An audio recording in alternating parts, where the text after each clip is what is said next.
हाय दोस्तों, welcome to धन। दोस्तों, अपने पोर्टफोलियो को एक साल 50% से ग्रो कराना, अगले साल 30% से ग्रो कराना और तीसरे साल 70% से गिरा देना, उसके बाद फिर 40% कमाना, फिर 60% कमाना, फिर 80% लूज कर देना। और या फिर दूसरा केस, हर साल अपने पोर्टफोलियो को सिर्फ और सिर्फ बोरिंग तरीके से 15% से ग्रो कराना। आप क्या प्रेफर करेंगे, ऑप्शन नंबर 1 और ऑप्शन नंबर 2?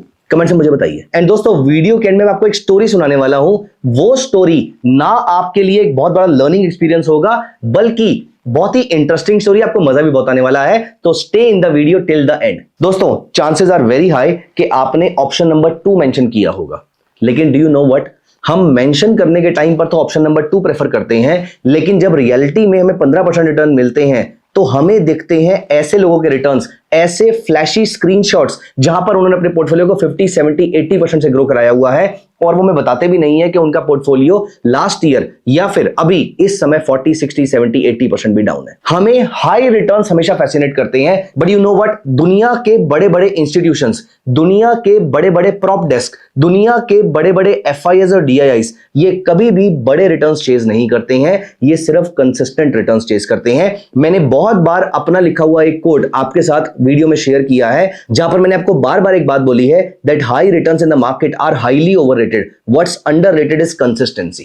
दोस्तों, मैं आपको 2 पोर्टफोलियो बताता हूं, आप मुझे बताइए कि दोनों में से आप कौन सा प्रेफर करेंगे। पोर्टफोलियो ए प्लस 50%, माइनस 30%, प्लस 40%, माइनस 25%, और पोर्टफोलियो बी 15%, 15%, 15%, 15%। दूसरे वाला केस बोरिंग जरूर है, लेकिन एक्चुअल कैपिटल यहीं पर बिल्ड होता है।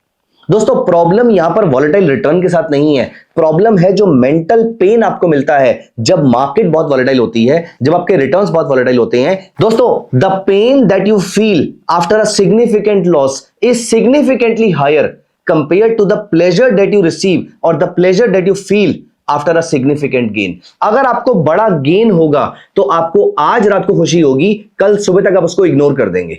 लेकिन अगर आपको आज बड़ा लॉस हुआ है तो इसके 2 नेगेटिव इंपैक्ट्स होते हैं। पहला, आपके अकाउंट से कैपिटल इरोड हो जाता है। दूसरा, जो आपके लॉसेस हैं वो आपको जिंदगी भर याद रहेंगे। मैंने अपनी जिंदगी में बहुत सारे ऐसे दिन आए हैं जब मैंने अच्छा प्रॉफिट कमाया है, लेकिन मुझे वो 2 दिन कभी नहीं भूलते हैं जब मैंने बैंक्रप्सी फेस करी थी।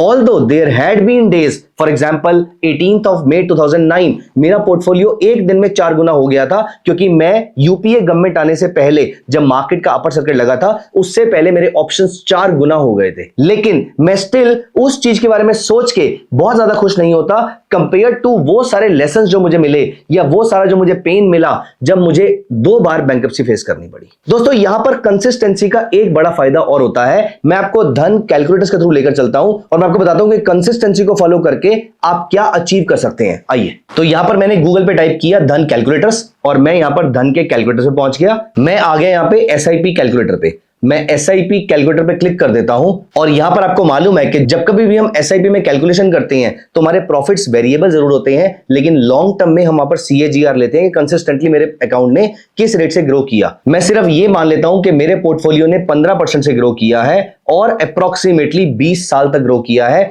मैंने हर साल 50,000 रुपीज डिपॉजिट करे हैं। ये मैंने आज नहीं करे हैं, ये मैंने हर साल करे। मतलब मेरे पास सिर्फ हर साल थोड़ा थोड़ा पैसा मुझे पे करना था, जो कि निकालना आसान था। अब आप यहां पर देखिए, मैं यहां पर सिर्फ एसआईपी की बात नहीं कर रहा, मैं यहां पर स्टॉक एसआईपी की भी बात कर रहा हूं, मैं यहां पर किसी भी इन्वेस्टमेंट की बात कर रहा हूं, मैं आपकी ट्रेडिंग की भी बात कर रहा हूं कि आपके ट्रेडिंग में भी कंसिस्टेंसी की बहुत ज्यादा इंपॉर्टेंस होती है। यहां पर अगर आप हर महीने सिर्फ और सिर्फ 50,000 रुपए कमा रहे हैं ट्रेडिंग से, मैं कहता हूं आप सिर्फ 50,000 भी नहीं कमा रहे हैं, आप सिर्फ 20,000 रुपीज पर मंथ कमा रहे हैं, और इस पैसे को आप लगातार इन्वेस्टमेंट करते रहते हैं। यहां पर 15% से अगर आपका पैसा ग्रो करता है, 20 साल के लिए ग्रो करता है, तो 48 लाख रुपीस की वैल्यू बढ़ के कम से कम 4 गुना हो जाती है। आप इस पाई के अंदर देखिए, आपका शेयर इतना था और टोटल शेयर 3 करोड़ 3 लाख के आसपास का बन चुका है। तो 48 लाख की इन्वेस्टमेंट ने अप्रोक्सीमेटली 2.5 करोड़ रुपए कमाए हैं, और टोटल वैल्यू आपके बढ़कर हो गई है 3 करोड़ 3 लाख रुपए। यहीं पर दोस्तों, अगर आपके रिटर्न्स बहुत ज्यादा वॉलेटाइल होते तो आप सोचिए, पिछले साल आपने 50% कमाया, अब क्योंकि आपने 50% कमाया तो आप कुछ पैसा घर लेकर चले गए,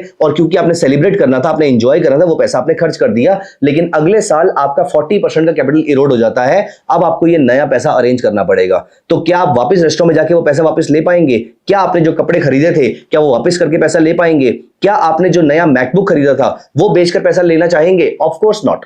इसका मतलब यह है कि आपके लिए कंसिस्टेंसी वाला पैसा ज्यादा जरूरी है कंपेयर टू जो आपको इमीडिएट गेन्स मिलते हैं, क्योंकि जो इमीडिएट गेन्स मिलते हैं वो आपको कसिनो वाला माइंडसेट दे देते हैं। कसिनो वाले माइंडसेट से आप उस पैसे को जल्दी खर्च कर देते हैं, और अगर ये रिटर्न्स आपको कंसिस्टेंटली मिलते हैं तो ये आपको सैलरी की तरह लगते हैं, जिससे आपको लगता है कि मुझे अपना घर चलाना चाहिए। दोस्तों, अगर आप यहां पर एसआईपी की फॉर्म में इन्वेस्टमेंट नहीं भी करते हैं, अगर आप यहां पर लमसम इन्वेस्ट करते हैं, हम यहां पर लमसम की कैलकुलेशन करते हैं, अगर आपके पास आज की रेट में 10 लाख रुपए हैं और आप इस पैसे को इन्वेस्ट करना चाहते हैं, यहां पर कोई भी वॉलिटिलिटी नहीं है और सिर्फ इतनी कंडीशन है कि ये आपको कंसिस्टेंटली रिटर्न देता रहेगा, तो 10 लाख रुपए अगेन 15% के रेट से अगर आप 20 साल तक यहां पर इन्वेस्ट करते हैं, तो आप नोटिस कीजिए आपने 10 लाख रुपए इन्वेस्ट किए थे, जिसकी वैल्यू 20 साल के बाद 1,63,00,000 रुपए 1.63 करोड़ हो जाती है, जिसमें आपका शेयर इतना था और बाकी पूरा शेयर इतना हो गया है। ये 10 लाख की वैल्यू अगर आप बढ़ा के फॉर एग्जांपल 20 लाख रुपए कर लेते हैं, तो ये वैल्यू बढ़कर 3.27 करोड़ हो जाती है। तो दोस्तों,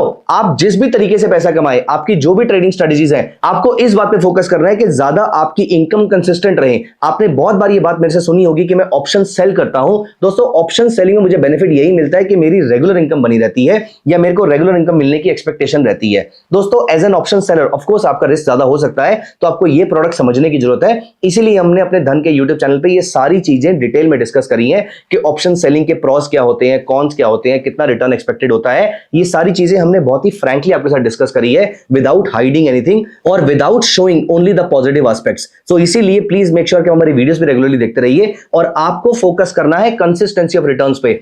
आपको ऐसी किसी भी ट्रेडिंग स्ट्रेटजी पे फोकस नहीं करना है जो आपको एक बार तो बहुत अच्छा रिटर्न प्रोवाइड कर दे, लेकिन उसके बाद वो 10 बार आपको लॉसेस दे, चाहे वो लॉसेस छोटे ही क्यों ना हो। आप ये सोचिए, अगर आपका सक्सेस रेट सिर्फ 15, 20, 25, 30% के आसपास का है, 10 में से 60 ट्रेड जब आपके लॉस में जा रहे होंगे, क्या गारंटी है कि आप 7वें ट्रेड के बाद 8वां ट्रेड लेने की हिम्मत रखेंगे, क्योंकि आपको लॉस बुक करने की आदत पड़ चुकी होगी।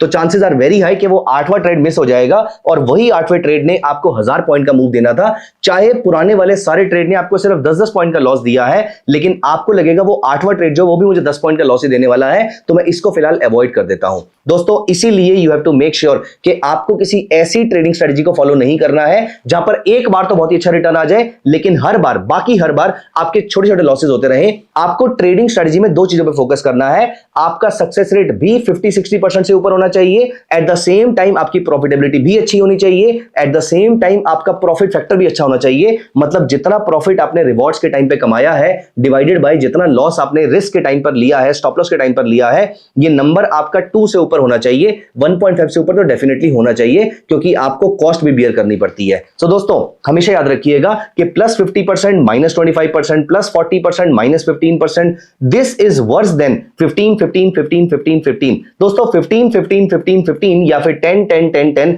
ऐसा कोई भी नंबर बोरिंग जरूर होगा, लेकिन आपके लिए लॉन्ग टर्म में बहुत ज्यादा प्रॉफिटेबल रहेगा।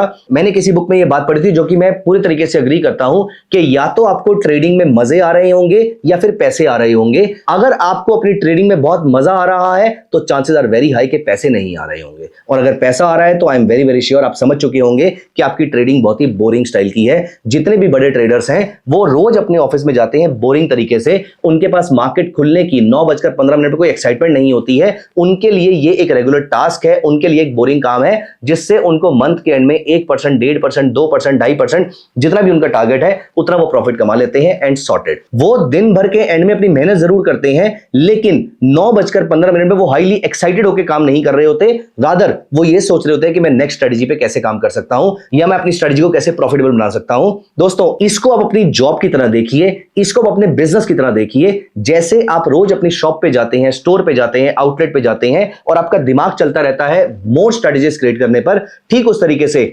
आपको यहां पर कसिनो की तरह 50% रिटर्न नहीं कमाना है, आपको यहां पर कंसिस्टेंट रिटर्न कमाना है। दोस्तों, मैं आपको एक लाइव स्टोरी बताता हूं। एक बार की बात है, मैं एक ऑनलाइन सेशन ले रहा था। आपको मालूम है कि कभी कभी ऑनलाइन सेशन लेता हूं, आपके साथ भी मैं धन के चैनल पे यूट्यूब लाइव लेता हूं, मुझे ये बातें करना अच्छा लगता है। तो एक बार मैं कहीं पर एक सेशन ले रहा था, और वो भी ऑनलाइन सेशन था, तो I was not able to see the participants. लेकिन मैंने लाइक माई हैबिट, मैं कभी भी मीट एंड ग्रीट इवेंट पे, जो हमारे धन के मीट एंड ग्रीट इवेंट्स होते हैं, वहां पर भी मैं बहुत सारे लोगों से मिलता हूं, और मैं एक क्वेश्चन जनरली लोगों से पूछता हूं कि आपको मंथली आरओआई कितना मिल जाए कि आप खुश हो जाएंगे। What is your monthly ROI expectation? चलिए, आपसे भी मेरा एक क्वेश्चन है, आप मुझे कमेंट्स में लिखकर बताइए that what is your monthly ROI expectation. तो दोस्तों मैं जब ये सेशन ले रहा था तो वहां पर किसी ने बोला 2%, 1%, 5% और किसी ने बोला 10% पर मंथ, लेकिन एक एक्स्ट्राऑर्डिनरी आंसर था, उन्होंने बोला 1% पर डे। मैंने कहा 1% per day, do you know anyone in this entire world who is making 1% per day? उन्होंने कहा यस।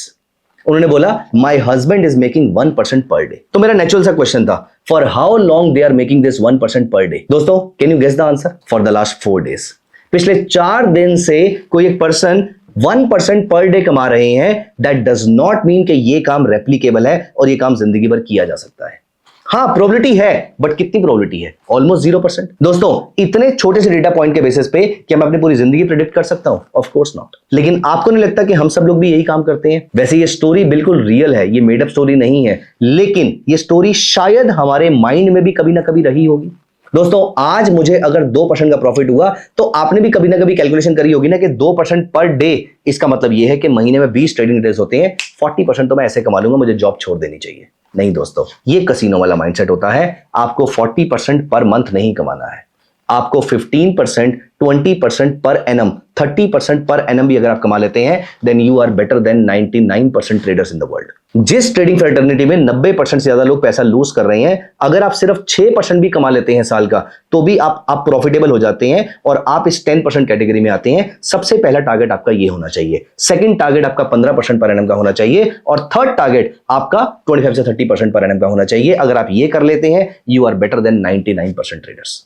तो दोस्तों ये सारी चीजें आपको याद रखनी है, ये सारे रूल्स आपको याद रखने हैं, और आपके माइंड में ट्रेडिंग को लेकर कोई भी क्वेश्चन है तो वो प्लीज कमेंट्स में डालिए, मुझे इन क्वेश्चंस का इंतजार रहेगा। Thank you so much guys, मिलते हैं अगली वीडियो में, bye bye. Investments in the securities market are subject to market risk. Read all the related documents carefully before investing.